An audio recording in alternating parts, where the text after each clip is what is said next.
happiness possible in a world consumed by suffering, dissatisfaction, discontent, chaos, or endless problems? Every day, we are bombarded with images of conflict, injustice, and uncertainty. The weight of it all can feel overwhelming.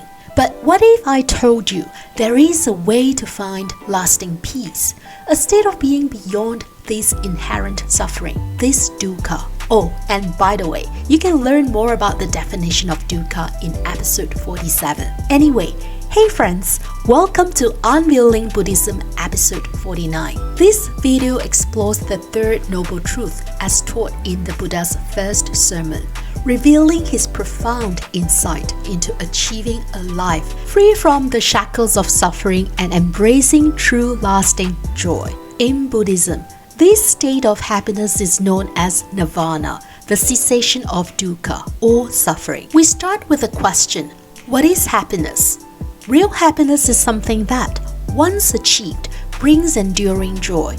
It doesn't lead us to suffer its consequences, such as enjoying a nice ice cream treat. Though it may bring joy, having too much of it can result in a stomach ache and possibly diarrhea, revealing that it's not true, genuine happiness. True happiness doesn't rely on external factors, which is why it is considered real.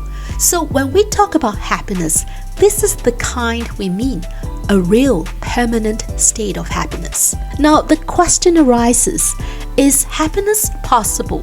Buddhism offers a powerful answer: nirvana. The state of nirvana is not about ignoring reality. News headlines will still exist, and Monday traffic jams in big cities will still be there. Instead, it's about cultivating a deep, inner peace that transcends the chaos. Unfortunately, the state of nirvana has been shrouded in mystery. Many imagine it as being associated with fantastical powers or godlike abilities. But if you are envisioning levitation or mind reading, you've completely missed the point. Let us examine what the Buddha actually taught. In the Dhammacakkappavattana Sutta, he said, "Now this is the noble truth of the cessation of dukkha, or suffering. It is the fading away and cessation of craving, giving it up, letting go, releasing it, and not clinging to it." This is the core of the third noble truth. The cessation of dukkha, or suffering, is achieved by letting go of craving. In episodes 47 and 48, we explored the first two noble truths.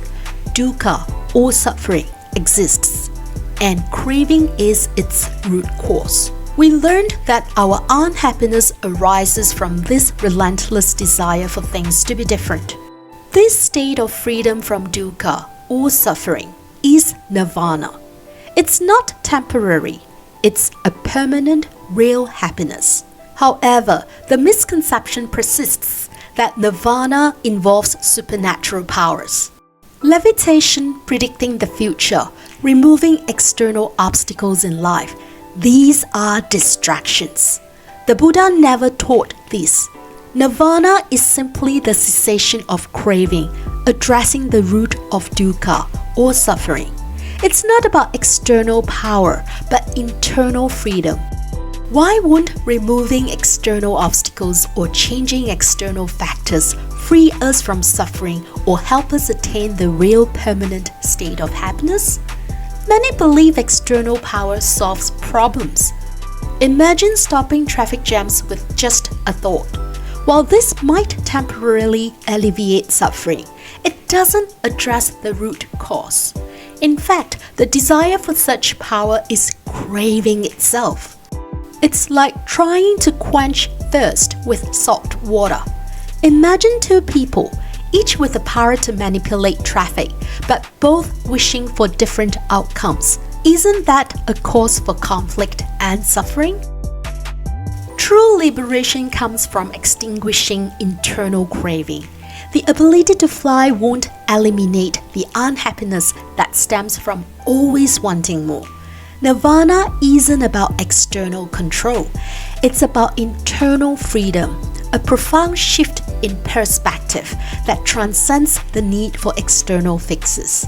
It's about finding peace within, regardless of external circumstances. Imagine a world where everyone is at peace and in harmony. Isn't that a paradise or a utopia? If we think carefully, much of the unhappiness in this world is man-made. Therefore, if we wish for the world to be freed from suffering, the first step begins with ourselves. Once we know how to stop craving, we can help others do the same. You might wonder, if we let go of craving, does that mean a life of abstinence? Giving up simple joys? What about enjoying ice cream or Saturday movie dates? Well, that's a valid concern. The key is the middle path, a balanced approach, avoiding the extremes of self-denial or indulgence. Our desires evolve as we grow. As wisdom grows, our minds transform. It's not about eliminating pleasure, but shifting our dependence on external sources for happiness. For example, as we become adults, our attachment to childhood toys lessens. Similarly, as our wisdom matures, our attachment to cravings for external pleasures lessens. Sensual pleasure is fleeting, and clinging to it creates an obstacle to liberation. Imagine John, who loves to travel. Recently, he became the caregiver for his sick mother. At times, he can't help but miss traveling and feel stuck. Liberation isn't about forcing happiness. It's about letting go of the desire to travel and finding joy in the present moment, caring for his mother. In short, we aim to become masters of our own minds, no longer slaves to the craving habit that compels us to chase fleeting pleasures or seek external validation.